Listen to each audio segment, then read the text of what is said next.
जय माता दी दोस्तों, स्वागत है आपका हमारे YouTube चैनल पर। आज आप इस वीडियो में सुनेंगे हरतालिका तीज की व्रत कथा। तो आइए करते हैं कथा को प्रारंभ। जिनके दिव्य केशों पर मंदार यानी आग के पुष्पों की माला शोभा देती है और जिन भगवान शंकर के मस्तक पर चंद्र और कंठ में मुंडों की माला पड़ी हुई है, जो माता पार्वती दिव्य वस्त्रों से तथा भगवान शंकर दिगंबर वेश धारण किए हैं, उन दोनों भवानी शंकर को मैं नमस्कार करता हूँ। कैलाश पर्वत के सुंदर शिखर पर माता पार्वती जी ने श्री महादेव जी से पूछा, हे महेश्वर, मुझसे आप वह गुप्त से गुप्त वार्ता कहिए जो सबके लिए सब धर्मों से भी सरल तथा महान फल देने वाली हो। हे नाथ, यदि आप भली भांति प्रसन्न हैं तो आप उसे मेरे सम्मुख प्रकट कीजिए। हे जगतनाथ, आप आदि मध्य और अंत रहित हैं। आपकी माया का कोई पार नहीं है। आपको मैंने किस भांति प्राप्त किया है? कौन से व्रत तप या दान के पुण्य फल से आप मुझको वर रूप में मिले हैं? श्री महादेव जी बोले, हे देवी, यह सुन, मैं तेरे सम्मुख उस व्रत को कहता हूँ जो परम गुप्त है।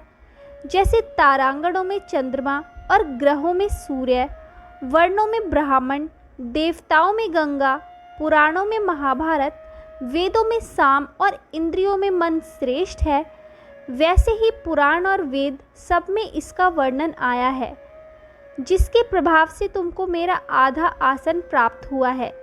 हे प्रिय, उसी का मैं तुमसे वर्णन करता हूँ। सुनो। भाद्रपद यानी कि भादो मास के शुक्ल पक्ष की हस्त नक्षत्र संयुक्त तृतीया यानी तीज के दिन इस व्रत का अनुष्ठान मात्र करने से सब पापों का नाश हो जाता है। तुमने पहले हिमालय पर्वत पर इसी महान व्रत को किया था, जो मैं तुम्हें सुनाता हूँ। पार्वती जी बोली, हे प्रभु, इस व्रत को मैंने किस लिए किया था, यह मुझे सुनने की इच्छा है, सो कृपा करके कहिए। शंकर जी बोले, आर्यव्रत में हिमालय नामक एक महान पर्वत है, जहाँ अनेक प्रकार की भूमि अनेक प्रकार के वृक्षों से सुशोभित है, जो सदैव बर्फ से ढके हुए तथा गंगा की कलकल ध्वनि से शब्दायमान रहता है। हे पार्वती जी, तुमने बाल्यकाल में उसी स्थान पर परम तप किया था और 12 वर्ष तक के महीने में जल में रहकर तथा बैशाख मास में अग्नि में प्रवेश करके तप किया। श्रावण के महीने में बाहर खुले में निवास कर अन्न त्याग कर तप करती रही।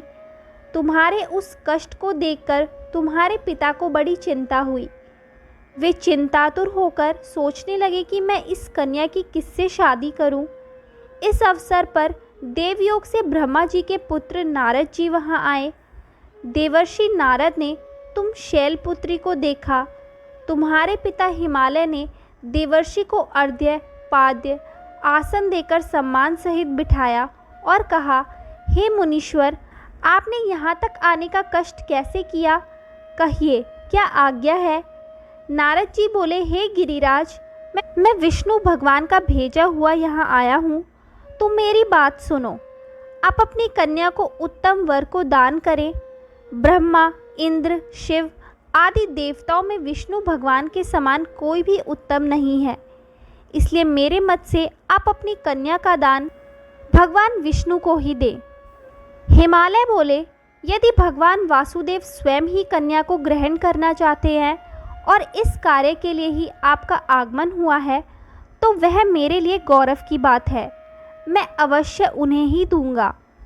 हिमालय का यह आश्वासन सुनते ही देवर्षि नारद जी आकाश में अंतर्ध्यान हो गए और शंख, चक्र, गदा, पद्म एवं पीतांबरधारी भगवान विष्णु के पास पहुँचे। नारद जी ने हाथ जोड़कर भगवान विष्णु से कहा, प्रभु, आपका विवाह कार्य निश्चित हो गया है। इधर हिमालय ने पार्वती जी से प्रसन्नता पूर्वक कहा, हे पुत्री, मैंने तुमको गरुड़ ध्वज भगवान विष्णु को अर्पण कर दिया है। पिता के इन वाक्यों को सुनते ही पार्वती जी अपनी सहेलियों के घर गई और पृथ्वी पर गिरकर अत्यंत दुखित होकर विलाप करने लगी।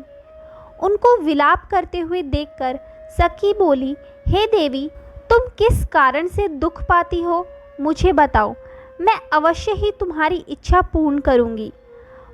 पार्वती जी बोली, हे सखी सुन, मेरी जो मन की अभिलाषा है वह मैं तुम्हें सुनाती हूँ।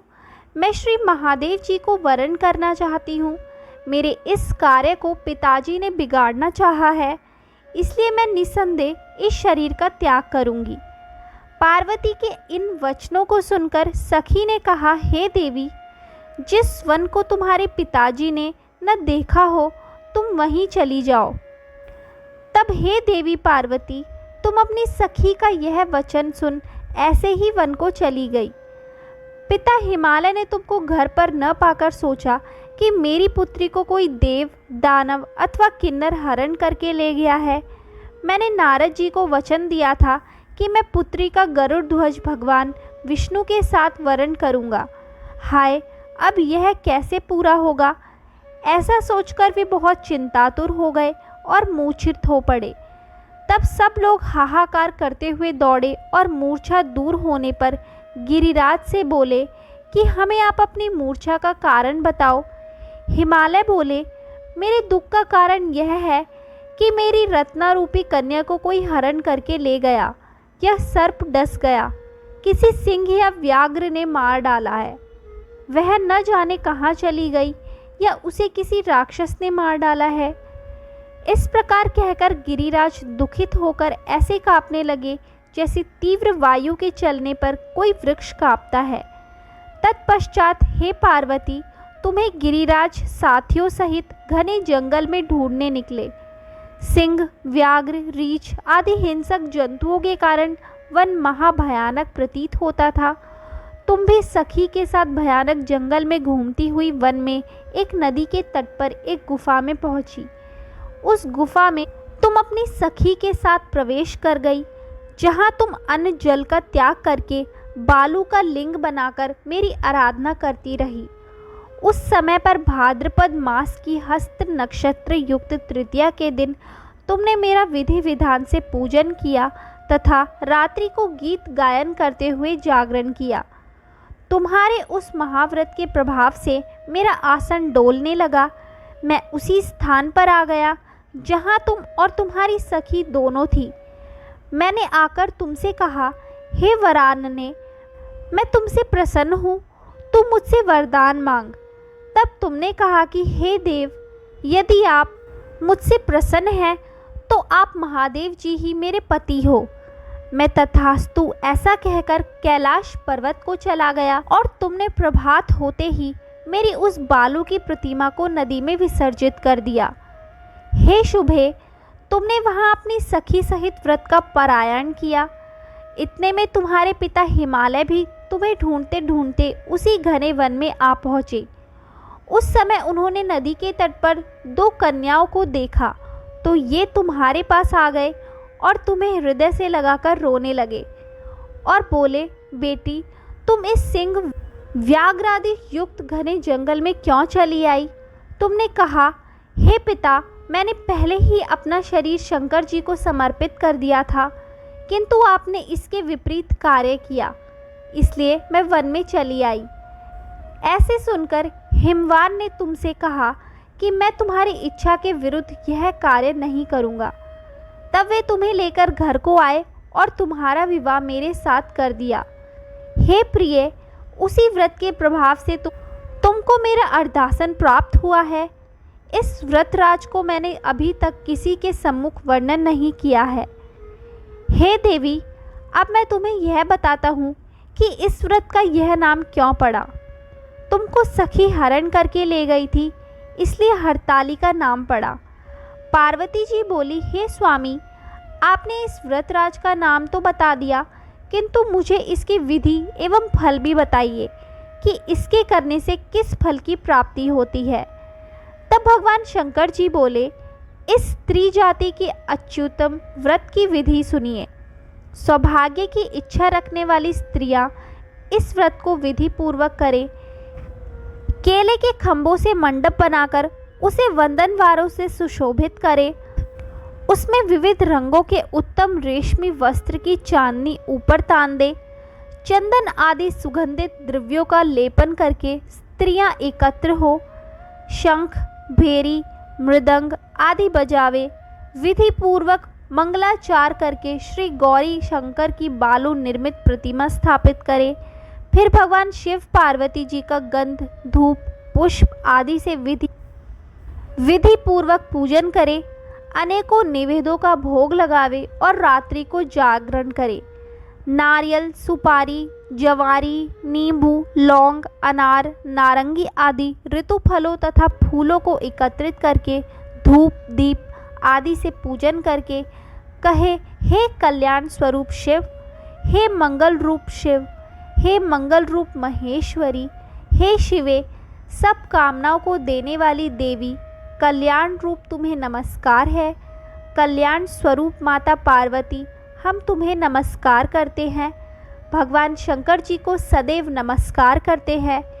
हे ब्रह्मा रूपिणी जगत का पालन करने वाली माँ, आपको नमस्कार है। हे सिंह वाहिनी, मैं सांसारिक भय से व्याकुल हूँ, तुम मेरी रक्षा करो। हे महेश्वरी, मैंने इसी अभिलाषा से आपका पूजन किया है। हे पार्वती माता, आप मेरे ऊपर प्रसन्न होकर मुझे सुख और सौभाग्य प्रदान कीजिए। इस प्रकार के शब्दों द्वारा उमा सहित शंकर जी का पूजन करें। विधि पूर्वक कथा सुनकर गौ, वस्त्र, आभूषण आदि ब्राह्मणों को दान करें। इस प्रकार के व्रत करने वाले के सब पाप नष्ट हो जाते हैं।